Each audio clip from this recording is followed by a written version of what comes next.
Estamos arrancando el consultorio de Miguel. Muchísimas gracias por estar con nosotros aquí en la 99. Ya lo sabes, tu estación favorita en Morelos, y arrancamos el consultorio. Hoy tenemos un tema importante como parte de la campaña Noviembre Azul de Grupo Diario de Morelos: el cuidado de la salud masculina. A menudo todos los hombres descuidamos aspectos claves de nuestro bienestar, especialmente cuando se trata de temas de salud que podrían ser prevenibles. Y es por eso que hoy contamos con un especialista en urología que nos va a ayudar también a entender más sobre la importancia de realizar chequeos médicos, las señales de alerta que no debemos de ignorar y cómo podemos llevar una vida saludable a medida que envejecemos. Nos dará recomendaciones y va a responder nuestras dudas, así que los invitamos para que ustedes también, a través del 777-4991-991, nos hagan llegar sus preguntas o dudas que tengan al respecto. Hoy precisamente está con nosotros el doctor Iván Bustos, urólogo con amplia experiencia con el cuidado de la salud masculina. Bienvenido, doctor, y muchas gracias por acompañarnos el día de hoy. ¿Qué tal? Mucho gusto, Miguel. Muchas gracias. ¿Y por qué es importante esta parte de la campaña de Noviembre Azul? Y destacar que tenemos los hombres que estar más atentos a lo que es nuestra salud. Okay. Este mes es importante porque precisamente, y más aquí en México, en nuestro país, el tema de la salud masculina es algo un poquito descuidado. Uh-huh. Si bien se ha invertido un poco más en campañas acerca de la salud de la mujer, sí, en el hombre no se ha a veces prestado o dado este espacio para enfocarse un poco más en la salud del hombre. Más contando con nuestra cultura, pues es un poco más difícil que se acerque el hombre hasta que ya es algo tarde. De acuerdo a su experiencia y formación, doctor, en comparación con otros lugares en el mundo, nosotros como mexicanos, ¿qué tanto estamos no interesados o no hemos tomado esta parte importante de la salud masculina?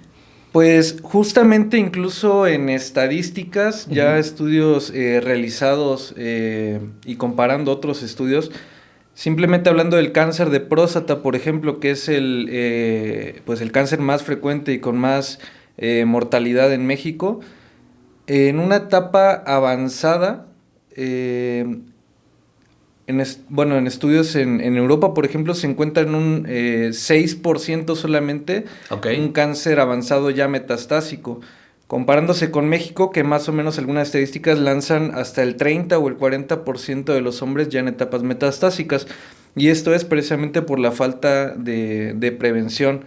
Se dice que más o menos 7 de cada 10 hombres aquí en México, ya cuando se detecta que ya es muy tardío, ya están prácticamente fuera de tratamiento curativo para ese tipo de enfermedades.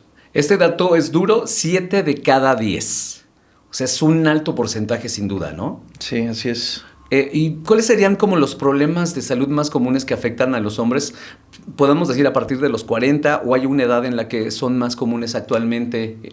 Sí, podríamos empezar a tomar la edad de 40 como la edad de corte. De hecho, algunos compilados de guías internacionales, hablando, uh-huh, de la NCCN, de hecho recomienda justamente empezar el tamizaje, por ejemplo, de enfermedades como cáncer de próstata a partir de los 40 años, uh-huh, ya teniendo algunos factores de riesgo.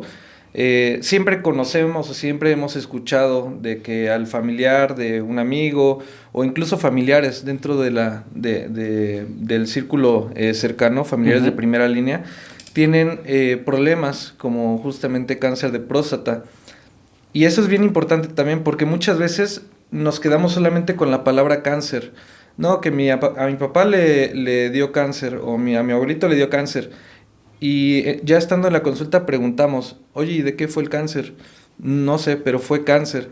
Es bien importante conocer los antecedentes de tu familia. Uh-huh. Es bien importante saber de qué fallecieron tus familiares cercanos. ¿Por qué? Porque simplemente hablando, por ejemplo, de un cáncer de próstata, te eleva el riesgo al doble de padecer un cáncer de próstata si tienes un familiar de primera línea.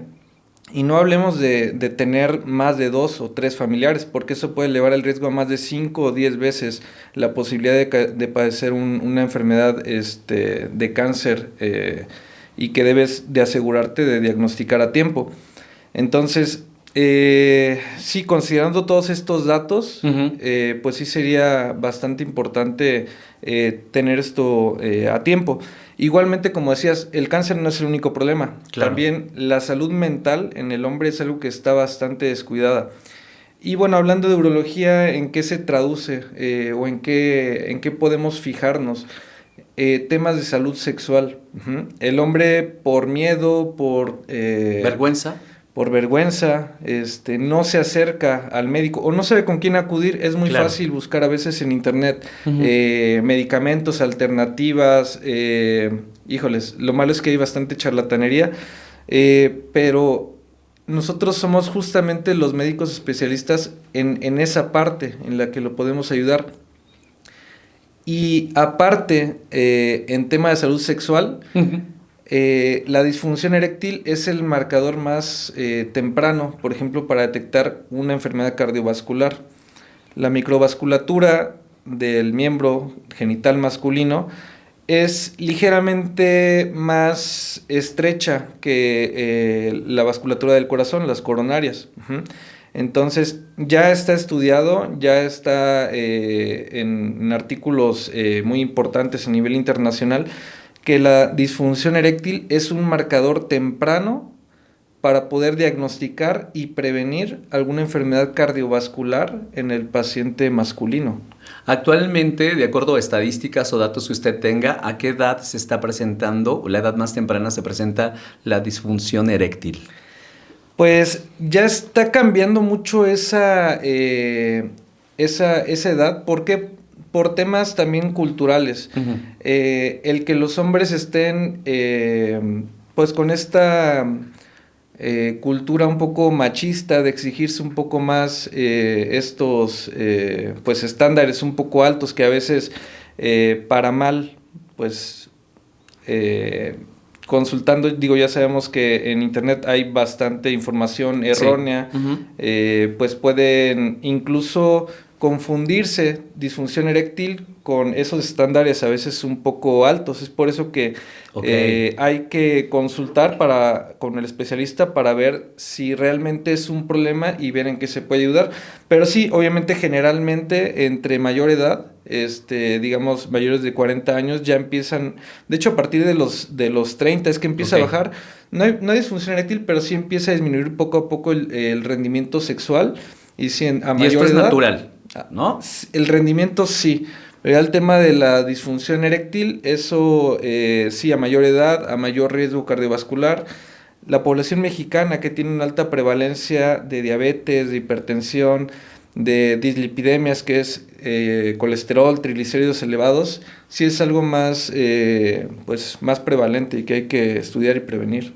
Doctor, hablando precisamente de esto, de toda la salud masculina, no solamente hablando de cáncer de próstata, ¿a qué edad recomendaría empezar con exámenes de salud en los hombres? Ok, vamos a pasarnos a otro problema, que es por ejemplo el cáncer testicular, que precisamente afecta a un grupo de hombres pues de menor edad. Ujú.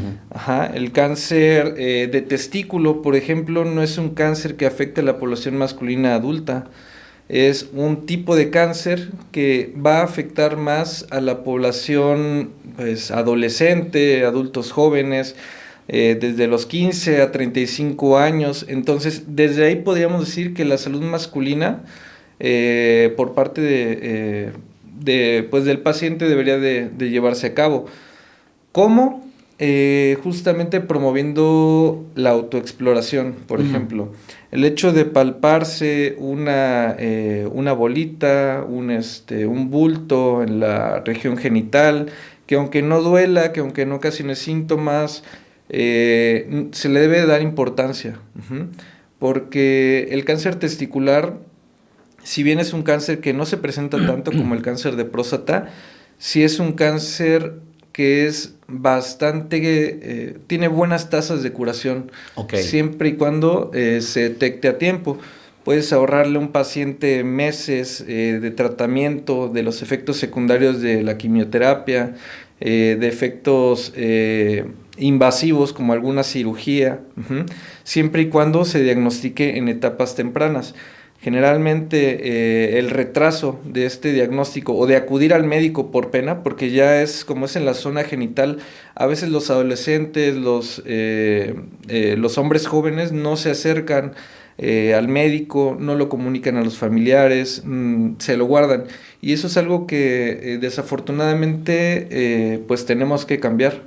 Definitivamente, doctor. Gracias por estar con nosotros y compartir esta información importante. Sobre todo no quedarnos con dudas por lo que mencionaba, que existen muchos tabús, existen miedos, existe pena, inclusive a preguntar si en este momento algunos de los radioescuchas que están atentos al consultorio de Miguel a lo mejor han detectado, han sentido este tipo de bolitas o una bolita en la zona testicular, pues les da muchas veces pena comentarlo, ¿no? No lo quedamos, ni siquiera lo comentamos a veces con la pareja. ¿Cuál sería el mensaje importante para todos los hombres que nos escuchan en este momento, inclusive también los que tienen hijos, que también podrían estar pasando por una situación como esta? Claro que sí. El tema de la familia es bien importante a todos los niveles de edad. Uno, como padres, tienes que saber que tu hijo no siempre va a saber lo que es normal, lo que está mal tampoco. Tienes que estar al pendiente del desarrollo genital también de tus hijos. Me ha tocado que llega un paciente ya de 40 años que solamente tiene un testículo, por ejemplo, y el otro no sabemos dónde está. ¿En qué implica esto? Testículos que no descienden generalmente también aumentan el riesgo de cáncer de testículo, y es algo que a veces no se le presta bastante atención, pero bueno, que como padres a lo mejor sí podríamos mejorar esa parte.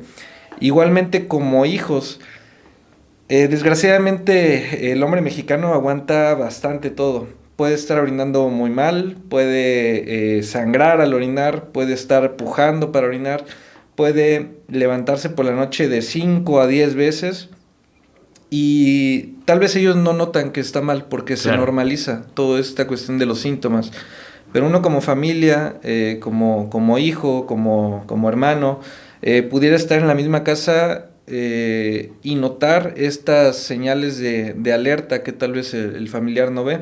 Entonces, estamos también, yo creo que para aconsejar, ser nuestros propios médicos de la familia, por así decirlo, estar al pendiente y decirle, oye, creo que tienes un problema que checar. Ajá. Es importante porque los hombres, por ejemplo, normalizan levantarse 5 o 10 veces por la noche. ¿Cuánto es lo normal que deberíamos de levantarnos por la noche? No levantarse por la noche. Básicamente. No. Aunque hayamos tomado líquidos, no sé, se acostumbra también a algunos tomar agua antes de irse a dormir. Así es. En esas cuestiones, justamente acercarse para recibir algunas recomendaciones, justamente para pacientes que se levantan por la noche, disminuir esa ingesta de líquidos por lo menos un par de horas o antes de irse a acostar. ¿Por qué? Porque en gente adulta es fundamental saber que cada vez que un paciente se levanta en la noche, en la oscuridad, y está yendo frecuentemente a orinar, ya está demostrado, aumenta el riesgo de caídas. Claro. Tal vez uno no lo ve de forma directa, pero en general sí afecta mucho en temas de salud, aumenta el riesgo de fracturas en gente mayor. Ok, entonces no solamente en este caso es la salud también pues de la próstata, sino también que evitamos pues este tipo de caídas, porque efectivamente estamos en el sueño, nos levantamos y muchas veces no encendemos la luz o no estamos pues despiertos como deberíamos, nuestro cerebro sigue todavía en cierto punto pues como en pausa, no sé, alguna situación como esta, y pues si vamos más allá de lo que es la recámara podríamos estar propensos a caernos. Así es. Hay que tomar en cuenta también esto, y la verdad es que no lo habíamos pensado de esa forma. Yo personalmente no lo había pensado. Los invito a que ustedes también tomen en cuenta esto, porque muchas veces, o la mayoría, creo que no lo hacemos. Y más pensando en gente mayor, 60, 70, 80 años, hay que pensar que ya hay un desgaste óseo y que, híjoles, si te levantas 5 o 10 veces por la noche, pues estás aumentando el riesgo 5 a 10 veces más de tener una caída. ¿Por qué? Porque sí, como mencionas, despertarse a mitad de la noche no es como levantarse de tu asiento durante el día. Sí. Entonces sí hay que cuidar esto y como hijos es, por ejemplo, muy fácil darse cuenta de este tipo de situaciones y que se pueden mejorar con algunos medidas generales, como decíamos, a lo mejor disminuir la ingesta de líquidos y del tipo de líquidos. También no es lo mismo cenar siempre con una taza de café, que te va a aumentar la producción de orina durante la noche y las ganas de ir a orinar, a tomar un vaso de agua, por ejemplo. Además, estos síntomas pues siempre van a ir o se tiene que estudiar por la asociación pues con problemas de la próstata. Muy bien, doctor. Muchísimas gracias por estar con nosotros. Vamos a ir a una pausa aquí en la 99 en el consultorio de Miguel. Recuerden, estamos platicando con el doctor Iván Bustos, urólogo con amplia experiencia en el cuidado de la salud masculina y que va a seguir comentando con nosotros pues otras enfermedades también comunes o muy regulares que podemos tener nosotros los hombres y que generalmente pues no se comentan y no se hablan o no se acude al consultorio o al médico hasta que ya es algo que no se puede evitar, tal vez alguna cirugía o en tener un tratamiento que ya puede ser más costoso y más doloroso. Regresamos al consultorio de Miguel. Muchísimas gracias por estar con nosotros y sus preguntas a través del 777-499-1991. Recuerden que estamos hablando de salud masculina. Está con nosotros el doctor Iván Bustos Román, que está precisamente como alguien que está preparado, se ha estado actualizando, tiene diplomados, tiene también lo que son títulos de maestría en administración de instituciones de salud, certificado también en urodinamia por el Instituto Urológico de Bristol, cursando actualmente un máster en andrología y cirugía reconstructiva del área genital y por supuesto está con nosotros el día de hoy para hablar de este tema que es salud masculina. Y una de las preguntas que también queremos hacerle, doctor, ¿qué otros problemas de salud suelen afectar a los hombres y qué deberían de tener en cuenta? Ok, yo creo que el mayor problema de salud del hombre es no acudir o no buscar ayuda. ¿Por qué? ¿Por qué hablo de esto?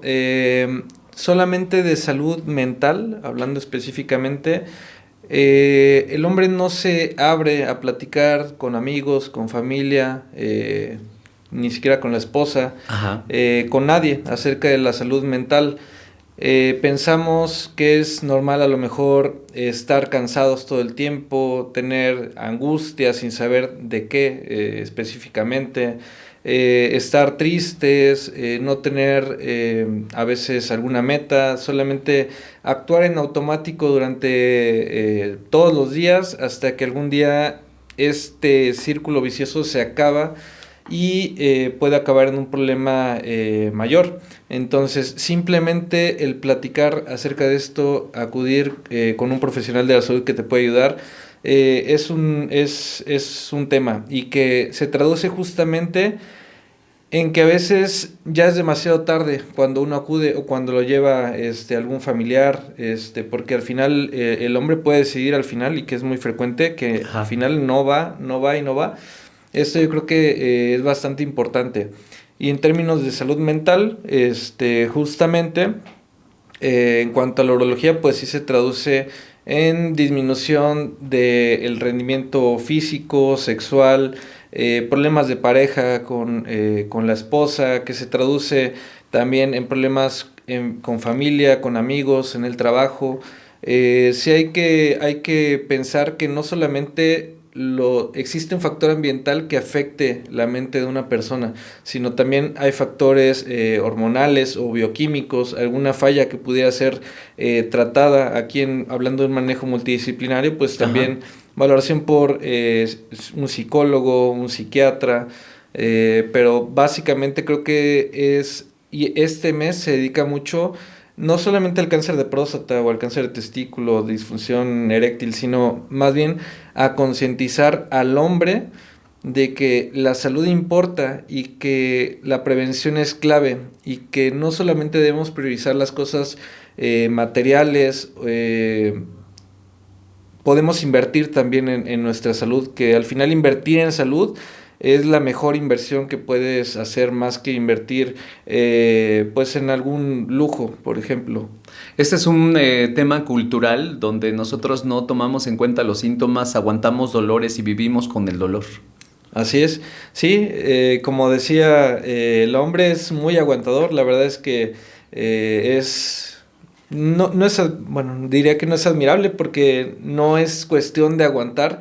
El hombre ya pasó o debe de pasar esta idea de que el hombre no llora, de que el hombre no se queja, de que el hombre solamente es proveedor de la casa, de que es el macho de la casa. Esto ya no debería ser así, o afortunadamente ya ha disminuido poco a poco, ya se está concientizando más la población y más el hombre mexicano, que el hombre mexicano, como sabemos en las caricaturas, es el hombre fuerte, con bigote, con sombrero, que va a trabajar, antes trabajar al campo arduamente y regresa para dar el pan de la casa. También debemos cuidarnos porque no es solamente protegerte a ti o cuidarte a ti, sino también cuidar a tu familia, a tus seres queridos. El tema de la salud mental es muy difícil de abordar, especialmente entre los hombres. ¿Qué consejos daría para que los hombres cuiden su salud mental? Pues el consejo sería ese, abrir tus pensamientos, tus inquietudes. Uh-huh. Lo que te puede pasar a ti le puede estar pasando a otra persona. Ajá. Y es algo bastante frecuente. De hecho, uno de los problemas más prevalentes a nivel mundial son los temas de salud mental, que es algo de lo que durante mucho tiempo no se habló, pero que sí les podría decir que tengan la confianza de que no son los únicos a los que les está pasando. Le pasa a mucha gente. Hay gente que incluso pues no lo supera. Y el tema es ayudarles a superar estos problemas. Y en temas pues ya referentes muy específicos en la urología, pues nos enfocamos sí más que nada a estos a veces inquietudes, inseguridades en cuanto a la salud sexual, en cuanto al rendimiento, a la disfunción, todo este tema. Claro que les podemos ayudar y en caso necesario referir a algún otro especialista que nos ayude en el tema de la estabilidad emocional y muy bien. mental. Regresando al tema de cáncer de próstata, nos preguntan si hay alimentos o hay hábitos específicos que ayuden a mantener una buena salud urinaria y prostática. Claro que sí, hay muchos estudios. Los niveles de evidencia, que vamos a hablarlo así, los médicos nos basamos en el método científico, las recomendaciones deben ser muy pues bien dadas, con una información rigurosamente ya probada. Pero bueno, ciertamente dentro de los alimentos o hábitos que debemos de tomar, por ejemplo, en cuestión de cáncer de próstata, es hacer un ejercicio regular, porque esto primero ayuda en cuestión de salud cardiovascular. Y hablando del cáncer de próstata, pues sí, mejora las probabilidades de a lo mejor no padecerlo, y 2, mejora pronóstico en caso de padecerlo. Y esto en todas las enfermedades. El ejercicio regular es bien importante. En cuestiones de alimentos se habla del jitomate, ya que contiene licopenos, que esto se menciona ayuda a disminuir el riesgo de padecer un cáncer de próstata. El brócoli, la col, básicamente frutas y verduras, los alimentos con soya. Todos estos se mencionan como probables agentes protectores de cáncer de próstata. Pero nada asegura que si los consumimos más, por supuesto que podemos evitarlo, ¿verdad? Los niveles de evidencia sí son, les falta un poquito mayor de rigor en los estudios, pero pues podría ayudar a contribuir, sobre todo. Sabemos que la alimentación y los hábitos saludables siempre nos van a ayudar, incluso ya padeciendo la enfermedad, a tener mejores pronósticos. Esto sí debería ser importante. Y ya en cuestiones que afectaran a lo mejor un riesgo de desarrollar cáncer de próstata, pues se habla del consumo de excesivo, por ejemplo, de carnes rojas, de carne excesivo. Hablo excesivo de tomar pues un hábito de estarlos consumiendo diario. Okay. Por ejemplo, carnes rojas, la famosa carnita asada, la parrilla. ¿Y si se hace cada 8 días o cada 15? Pues digo, habría que hacer estudios sí más específicos respecto a eso, pero en general yo creo que la cuestión es mantener una alimentación saludable, variar la alimentación, frutas, verduras, y evitar agentes nocivos. También hay algunos estudios que sugieren que el alcohol pudiera ser algún bueno, que favoreciera la aparición de un cáncer de próstata, por ejemplo. E incluso, hablando de estudios, te diré que hay un estudio que es muy extraño, lo que te voy a comentar, que es el resultado. Se menciona que un hombre que eyacula alrededor de 21 o más veces al mes disminuye un 20 a 30% la probabilidad de padecer cáncer de próstata. Pero bueno, o sea, en algunos escenarios pues es algo... No posible, Sí. o sea, la edad también, o sea, las situaciones, o sea, eso lo hemos visto mucho en internet Sí. y de hecho me lo han preguntado. Aquí con un especialista como usted, la pregunta ya o el caso ya lo expuso usted, ¿qué tan certero es? Pues sí está en los estudios, pero así como lo decimos, los estudios son eso, son solamente cuestiones de probabilidad. ¿En qué nos ayuda a nosotros? Solamente en saber o conocer que esos hábitos, si bien no tienen tanta evidencia, pues sí Ujú. podrían ayudarnos a prevenirlo. Ujú. Ok, bueno, antes de irnos a la pausa, doctor, hay una pregunta que nos hacen y nos dicen, tengo una pregunta respecto a si existe un tipo de examen que se pueda hacer para detectar cáncer en general. En la familia tengo antecedentes de cáncer de seno y de páncreas, pero me gustaría saber si existe algún examen general para conocer esta situación. El examen general yo creo que lo cambiaría a acudir a consulta con el especialista. ¿Por qué? Porque efectivamente el cáncer, o más bien el factor genético o hereditario, es bastante importante en la aparición de cualquier tipo de cáncer. Sonará raro, pero dentro del cáncer de próstata, por ejemplo, están implicados genes justamente que también, o bueno, que son importantes para la aparición de cáncer de mama. Los genes, digo, se llaman BRCA1 y BRCA2 y estos ya están estudiados. De hecho, se hace un testeo genético también para encontrar este tipo de genes Ujú. que sí pueden predisponer a la aparición de cáncer de próstata, y no solo eso, sino que también son factores pronósticos. Generalmente los cánceres que son de tipo hereditario o genético sí Ujú. tienen un poco más de agresividad, por ejemplo, que otro tipo de cáncer.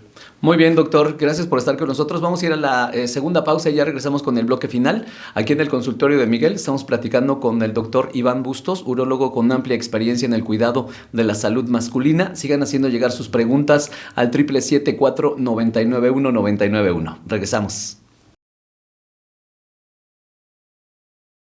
Regresamos al consultorio de Miguel. Muchísimas gracias por compartir con nosotros en esta mañana aquí en la 99. Ya vamos a la parte final el día de hoy y vamos a hacer la siguiente pregunta, doctor, respecto a la diferencia entre una próstata inflamada y el cáncer de próstata, que es algo que hay confusión constantemente o es una general pues muy común.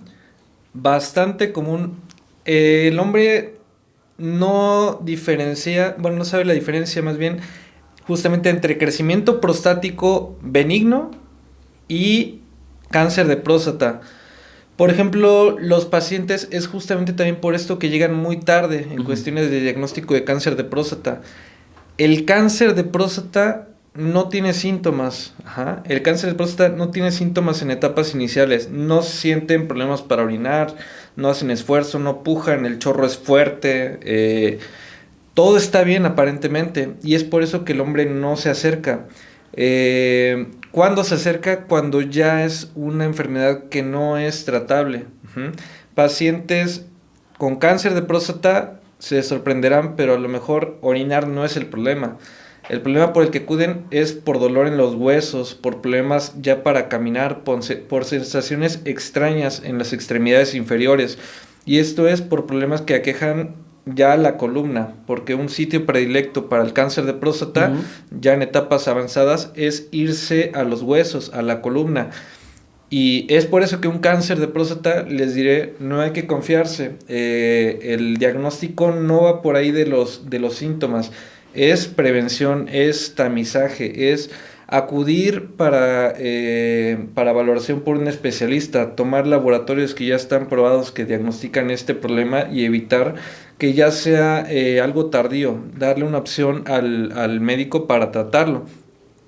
Y bueno, ya hablando de crecimiento prostático obstructivo, Sí, igual es muy diferente. El crecimiento prostático obstructivo no va a evolucionar siempre, por ejemplo, un cáncer de próstata. Me dicen los pacientes, no, es que yo estoy bien, me hago un antígeno prostático, que es la prueba de laboratorio para diagnosticar o como tamizaje de cáncer, y tal vez el antígeno prostático sale bien, salen valores normales. Entonces, por esta cuestión, a veces el paciente ya no acude con el médico, pero ok. Aquí empieza la diferencia. No es lo mismo crecimiento prostático benigno que un cáncer. El antígeno va a salir bien, pero un paciente puede tener una próstata enorme, puede tener sensación de vaciamiento incompleto, esfuerzo para orinar, pujo, el chorro es débil, orina con pausas, va cada rato a orinar, tiene urgencia e incluso se acompaña a veces de incontinencia urinaria, que esto algunos hombres se acostumbran. Uno les pregunta si tienen incontinencia y dicen no, pero a veces se me salen unas gotitas de orina. No es normal que se te salgan unas gotitas de orina. Igualmente, como último síntoma, levantarse por la noche también es algo a lo que debemos prestar atención. Entonces, sí, tener bien esta diferencia. Ya vimos los síntomas de un crecimiento, ya vimos los síntomas tardíos de un cáncer de próstata. Y el tratamiento es muy diferente, muy diferente. Obviamente, en etapas tempranas de un cáncer de próstata va a ser mejor tratar ya que prevenir o más bien dar un tratamiento paliativo sin intenciones ya curativas. Y en cuestiones de crecimiento prostático es importante dar un tratamiento específico antes, porque también el crecimiento benigno evoluciona, tiene una historia natural de la enfermedad. ¿Y en qué se traduce esto? En que no solamente empeorarán los síntomas, sino que te van a dejar secuelas. Aquí en México es bastante frecuente tener pacientes con enfermedad renal crónica que incluso tienen al final un requerimiento de terapia de sustitución renal como diálisis peritoneal o hemodiálisis, y esto es simplemente porque nunca hicieron caso a orinar bien. Por normalizar orinar muy poquito es desgraciadamente uno de los desenlaces. Y también la vejiga es la que se puede dañar, aumentando la probabilidad de tener infecciones urinarias recurrentes y bueno, también infecciones o problemas a nivel renal, que es bastante importante. Doctor, ¿cuáles serían los estudios para diagnosticar cáncer de próstata? Nos hablaba de un antígeno prostático, pero también qué otros estudios son los que se deben de requerir. Y además siempre con el acompañamiento de un especialista, porque bien decía, uno acude a hacerse este antígeno, pero la valoración y la interpretación precisamente de esto, pues simplemente no la sabemos nosotros. Tenemos que ir con un profesional que además también tenga un poco de conocimiento de nuestra historia clínica, ¿no? Justamente la historia clínica es bien importante. La edad de inicio para un tamizaje de cáncer de próstata no es igual para todos. Siempre va a depender incluso de temas de raza. La raza afroamericana tiene mayor probabilidad de tener un cáncer de próstata. Los pacientes que tienen un padre, un hermano con cáncer de próstata también aumenta las probabilidades. En este caso, la edad ideal para hacer un tamizaje o realizar estos exámenes es a los 40 años para un tamizaje adecuado para cáncer de próstata. En caso de población general sin factores de riesgo, pudiera a lo mejor aplazarse un poco, incluso empezando a los 45 años, dependiendo de las guías, habla entre 45 y 50 años, pacientes sin factores de riesgo. Sin embargo, yo aconsejaría acudir antes. ¿Para qué? Para identificar estos factores que a veces uno descartaría o no pensaría importantes. Esto hablando en cuestión de cáncer de próstata. Y en cuestiones de pacientes más jóvenes, siempre dar esta importancia también a la autoexploración. Así como las mujeres tienen sus campañas para palparse algún nódulo o alguna tumoración en mama, en cuestiones de pacientes jóvenes, una vez al mes, detenerse un poco, tal vez durante el baño, y tocar suavemente ambos testículos y detectar si hay alguna presencia de alguna masa o tumoración que haya que estudiar. ¿Por qué? Porque como les dije, el cáncer de testículo tiene un pronóstico excelente siempre y cuando no se deje pasar tiempo, no tener este alejamiento con el médico. Pero sí, en resumen, depende de la historia clínica del paciente.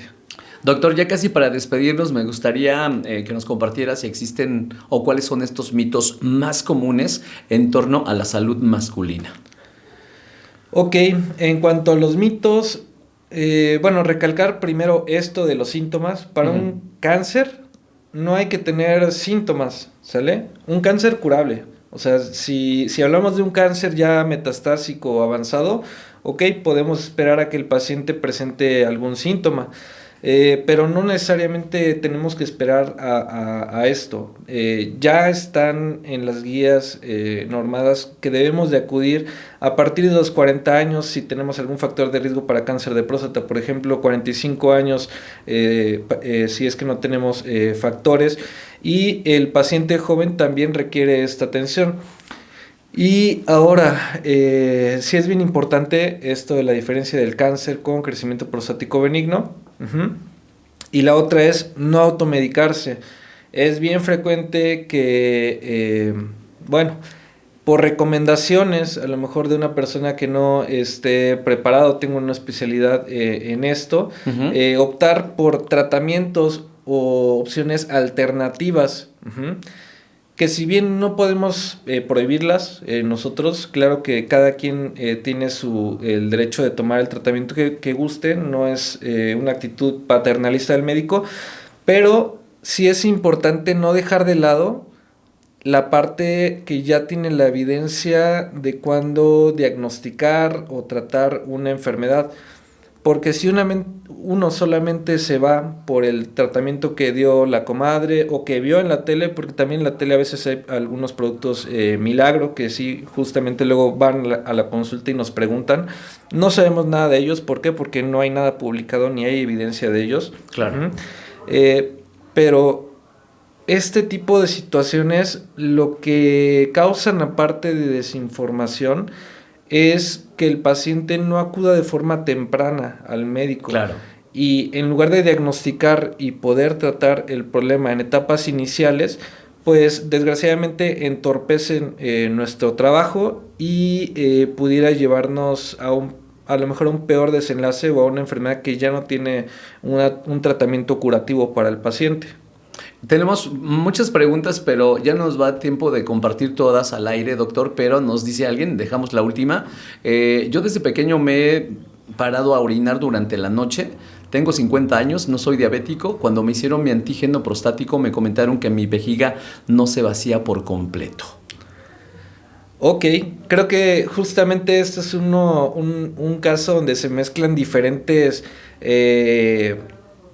datos. O sea, por ejemplo, antígeno prostático, como comentamos, no habla de tamaño, no habla de síntomas, habla de tamizaje de cáncer. Síntomas, hay que ver desde cuándo iniciaron. No solamente está el factor estático, que es la próstata como único ocasionante de síntomas urinarios, sino también problemas funcionales. Hay que investigar desde la infancia factores que pudieran influir en estos síntomas. Efectivamente hay pacientes que tienen problemas desde niños, prácticamente.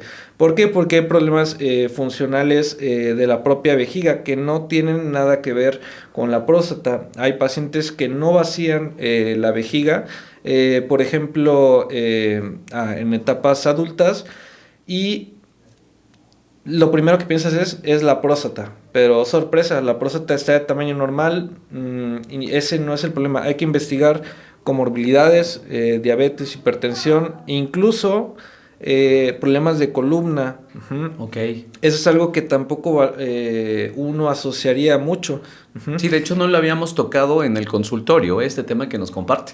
Sí, pero problemas de columna es algo bastante frecuente y algunas otras comorbilidades. Aquí en México la diabetes es, por ejemplo, una enfermedad que a la larga puede ocasionar síntomas de un mal vaciamiento de la vejiga y que condicione también problemas tanto en los riñones como de infecciones recurrentes.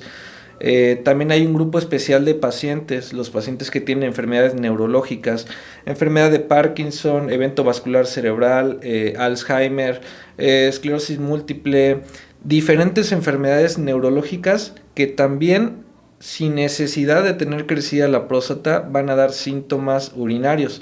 Pero yo le sugeriría a quien nos pregunta que acudiera a un médico para preguntar antecedentes y tratar de detectar cuál podría ser la causa de su problema en específico, porque cada quien tiene una historia clínica, cada quien tiene antecedentes. Con cada paciente es una evaluación rigurosa, donde tenemos que descartar no solamente temas de próstata, sino también trastornos funcionales o algunas otras enfermedades que pudieran estar asociadas a un mal vaciamiento vesical. Muy bien, doctor. Pues muchísimas gracias por acompañarnos el día de hoy en el consultorio de Miguel. Es el doctor Iván Bustos, urólogo con amplia experiencia en cuidado de la salud masculina. Queremos invitarlo nuevamente porque hay varias preguntas que se quedan pendientes y surgen también, por supuesto, nuevas dudas, y queremos que usted nos apoye en próximos consultorios aquí en la 99. Claro que sí, muchas gracias por la oportunidad, Miguel, e invitarlos a todos a que acudan al especialista. No hay que guardarse nada, hay que cuidarnos también entre todos. ¿Sale? Saludos y gracias por el recibimiento. Al contrario, gracias por toda la información y apoyo el día de hoy en el consultorio de Miguel. Regresamos en el próximo consultorio. Muchísimas gracias por estar con nosotros aquí en la 99. Nosotros vamos a la pausa y regresamos, chavorrucos y millennials.